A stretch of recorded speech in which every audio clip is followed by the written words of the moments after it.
A매치 브레이크 기간 동안 토트넘을 흔드는, 그리고 포스테코글루 감독을 흔드는 기사들이 많이 나오고 있습니다. 이런 기사도 나왔거든요. 토트넘의 스타 4명과 포스테코글루 감독의 갈등이 존재한다 라는 기사예요. 물론 풋볼인사이더, 신뢰도가 낮은 매체의 기사이긴 하지만 풋볼인사이더에 따르면 포스테코글루 감독과 토트넘의 4명 정도의 선수들이 현재 사이가 틀어진 상태다. 그리고 사이가 틀어진 명단은 우도기와 비카리오, 그리고 벤탄쿠르와 로메로, 이렇게 4명의 선수다 라고 이야기가 나왔고요. 왜 갈등이 있냐면 포스테코글루 감독이 선수들 앞에서와 그리고 선수들 뒤에서 이야기하는 직설적인 말투 때문에 드레싱 룸에서 부정적인 반응을 얻고 있다. 그리고 팀의 기복이 심한 데에는 이러한 불화가 분명히 영향을 주고 있다 라는 이제 루머성 기사죠. 이 기사를 당연히 믿을 수는 없지만 이런 기사가 나오는 이유는 그만큼 토트넘의 분위기가 좋지 않기 때문에 토트넘을 흔드는 기사들이 나오고 있는 거고, 그리고 디 애슬레틱에서는 이런 기사가 나왔습니다. 디 애슬레틱 같은 경우에는 기본적으로 분석을 위주로 기사를 많이 올리다 보니까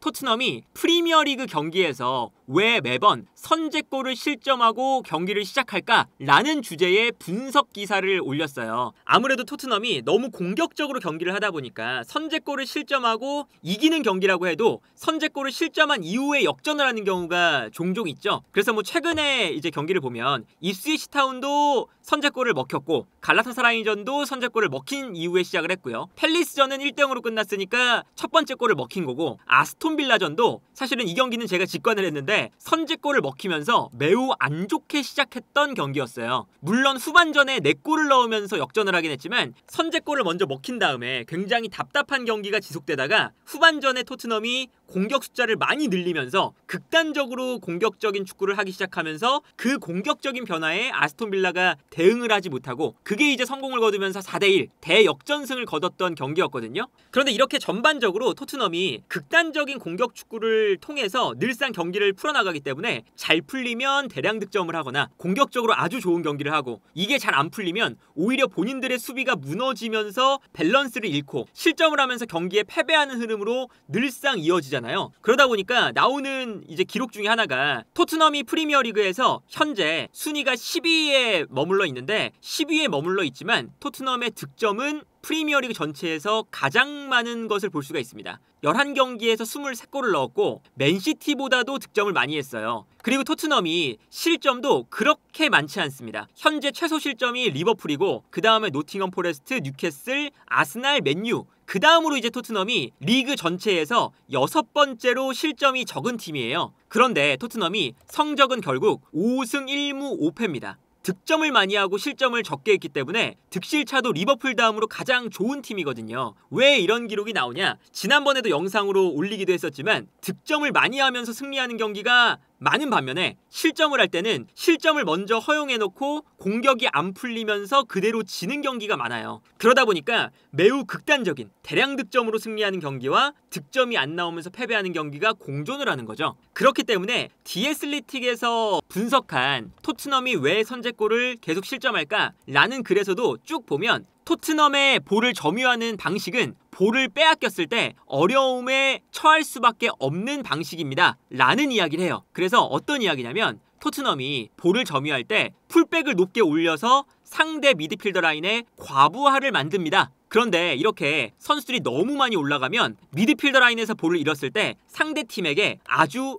효과적인 기회, 그러니까 토트넘 입장에서는 치명적인 기회를 허용할 가능성이 매우 높습니다. 그래서 이 장면도 보면 토트넘이 최후방 라인의 센터백 2명이 있고요. 나머지 우독이라던가 포로, 앞쪽에 있는 쿨루셉스키나 사르, 이런 선수들이 모두 올라가고 있어요. 그러다 보니까 이 앞쪽에 너무 많은 선수를 배치하면서 미드필더 라인에서 볼을 빼앗기는 순간 중앙 수비수 2명만 남게 된다는 거죠. 그래서 토트넘의 빌드업을 설명을 할 때 센터백들만 뒤에 남게 된다 라는 표현을 또 쓰기도 하거든요. 그래서 토트넘은 이제 어떤 평가를 받고 있냐면 맨체스터 시티와 같은 문제에 직면하게 된다. 예를 들어서 상대보다 볼을 많이 소유하기 때문에 상대가 볼을 소유하는 빈도는 매우 적지만 상대팀이 제한적인 상황에서 한두 번의 기회를 살리면 토트넘은 늘상 곤경에 처하게 된다. 결과적으로 토트넘은 너무 광범위하게 볼을 소유하는 접근 방식에만 집중하고 있고 볼이 없을 때 어떻게 움직여야 되는지에 대한 문제를 가지고 있다. 그래서 선수들이 종종 본인이 누구를 마크해야 되는지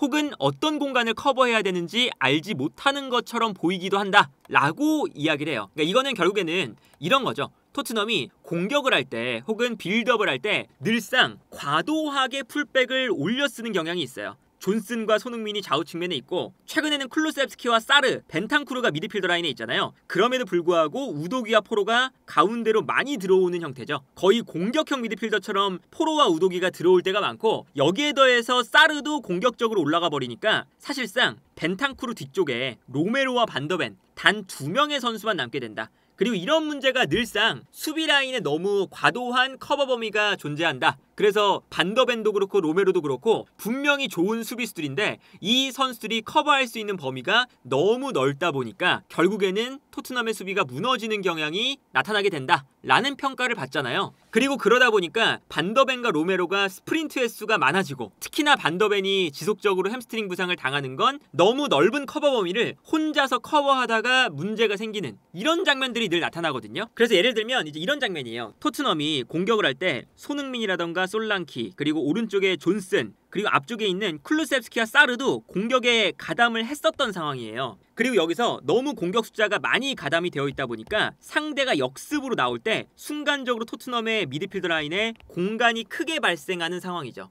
이 장면이 사실은 전반전에 나왔던 장면이거든요. 그럼에도 불구하고 토트넘이 너무 공격 숫자가 앞으로 쏠려 있다 보니까 앞으로 올라가는 공격수들과 뒤에 있는 수비수 간의 간격이 매우 멀어져 있는 상황입니다. 그러다 보니까 상대팀이 볼을 가지고 전진을 할 때 토트넘의 미드필더 라인으로 넓은 공간을 쓰면서 돌파를 할 수가 있어요. 그래서 이 장면에서는 클루셉스키가 공격에 가담했다가 부지런히 내려오고 있었지만 이 공간을 벤탄쿠르가 혼자서 모두 커버를 하고 있었거든요. 그러다 보니까 공간이 너무 넓게 형성이 돼 있어서 상대의 공격수가 이 공간으로 편안하게 볼을 끌고 들어옵니다. 그러다 보니까 어쩔 수 없이 클루셉스키도 그렇고 중원에 있었던 벤탄쿠르도 그렇고 결국에는 상대 공격수의 움직임을 붙잡지 못했어요. 아무래도 이렇게 공간이 넓게 나면 공격하는 선수가 수비하는 선수보다 유리할 수밖에 없거든요. 수비하는 선수는 뒷걸음질을 치고 있고 공격하는 선수는 앞으로 달려나오면서 이미 가속도가 많이 붙은 상태니까요. 그래서 상대 공격수가 편안하게 토트넘의 미드필더진을 뚫고 전진을 하기 시작합니다. 그러다 보니까 어쩔 수 없이 로메로가 앞으로 튀어나와서 수비를 해야 되는 장면이 발생을 하죠. 그런데 로메로가 이렇게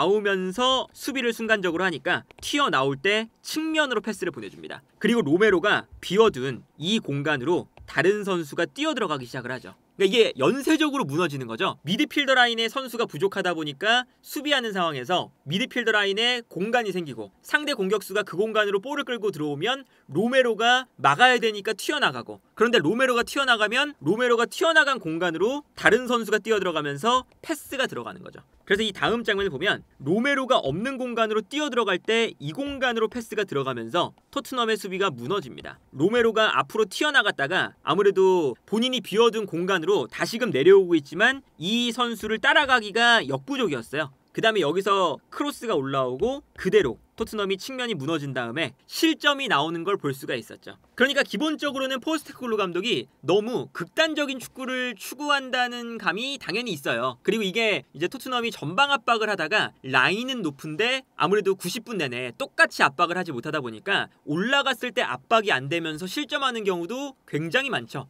예를 들면 이런 장면입니다. 토트넘이 경기가 끝날 때쯤에 수비 라인을 굉장히 높이 올리면서 전방 압박을 하고 있거든요. 그래서 이게 지난 뉴캐슬전의 장면인데 뉴캐슬이 수비 라인 앞에 있는 선수에게 패스를 보내줘요. 그런데 여기서 토트넘의 선수들이 약간은 경기가 거의 끝나가고 있다 보니까 80분 때쯤의 장면인데 지쳐서 달려드는 속도가 약간 늦었습니다. 그러다 보니까 선수들이 라인도 끌어올렸고 미드필더 라인에서도 선수들이 달려나가고 있는데 여기서 살짝 여유가 생겼어요. 그러다 보니까 상대 미드필더는 볼을 잡았을 때 충분히 볼을 잡고 달려들어오는 토트넘의 선수들을 피해서 탈압박을 할 수 있는 여유가 발생을 합니다. 그리고 여기서 앞으로 달려나갔는데 선수들이 그리고 수비 라인을 끌어올렸는데 미드필더 라인에서 압박이 안 되는 순간 상대 미드필더가 이 압박을 풀어나오는 순간 수비라인 뒷공간으로 뛰어들어가는 공격수들에게 편안하게 상대팀은 패스를 찔러줄 수가 있는 거죠. 정말 넓은 공간이 뒤에 펼쳐져 있고 이때는 정말 단순하게 달려드는 선수에게 패스 한 번만 찔러줘도 위협적인 장면이 나오는 거거든요.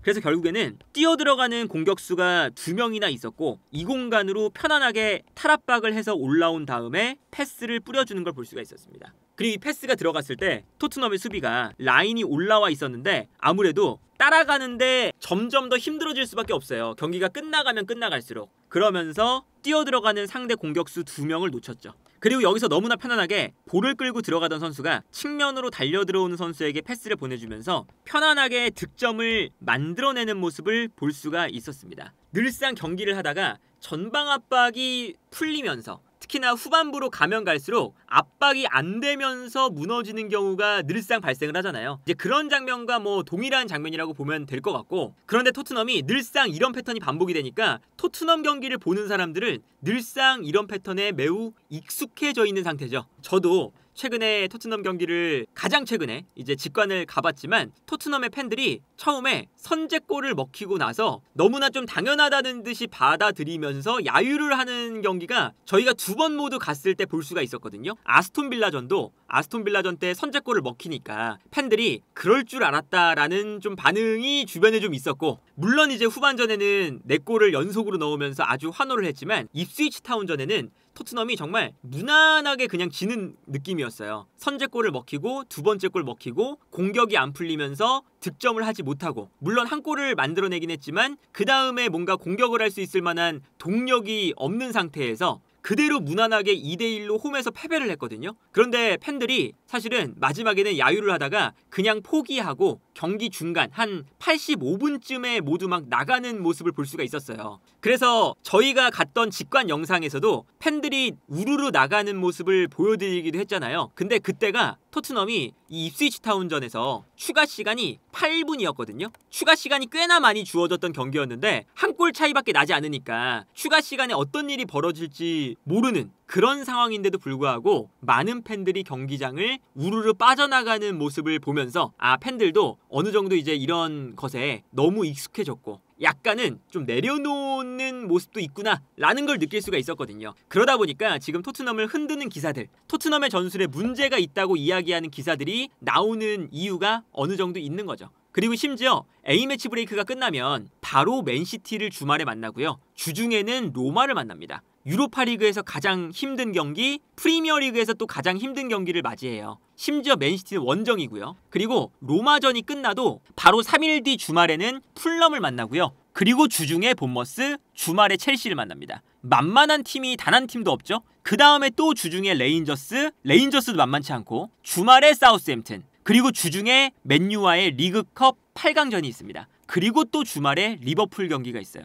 그리고 주말에 노팅엄, 그리고 박싱데이가 시작되면서 울버햄튼과 뉴캐슬을 3일마다 또 만납니다. 그러니까 이게 지금 토트넘이 11월 A매치 브레이크가 끝난 다음부터 매주 주중 주말 경기가 반복이 되고요. 3일마다 경기가 예정이 되어 있어요. 그리고 심지어 이 일정에서 지금 벤탄쿠르가 징계를 받아서 못 나온다는 이야기가 매우 유력하죠. 12월 내내 7경기를 못 나오니까 최소한 12월 23일 리버풀전까지는 못 나오는 거예요. 근데 리버풀, 맨유, 첼시, 맨시티, 로마, 만만치 않은 팀들을 연달아서 지금 만나는 일정이다 보니까 과연 포스테코글루 감독이 지금 토트넘의 분위기가 이렇게 안 좋은 상황에서 11월 A매치 브레이크가 끝난 다음에 이 험난한 일정을 극복할 수 있을까에 대한 의문들이 나오고 있는 상태라고 할 수가 있겠죠. 그래서 토트넘이 지금 이렇게 좀 어수선한 상태에서, 그리고 좀 불안정한 상태에서 11월 A매치 브레이크가 끝난 다음에 어떤 모습을 보여줄진 모르겠지만 지금 현재 토트넘의 상황은 분명히 포스테코글루 감독도 마찬가지고 위기에 처해 있는 것만은 확실하다. 그러다 보니까 손흥민 선수도 입스위치 타운전이 끝난 다음에 팬들에게 사과의 인사를 남기기도 하는 그런 이유가 기본적으로는 토트넘이 분명히 안 좋은 상황에 처해 있기 때문이 아닐까. 그래서 토트넘 입장에서, 포스테코글루 감독 입장에서, 그리고 손흥민 선수 입장에서도 이제 모든 이 토트넘의 구성원들이 지금 현재 반전의 기회를 잡기 위해서 정말 기를 쓰고 노력을 해야 되는 그런 시점이 아닐까 싶네요.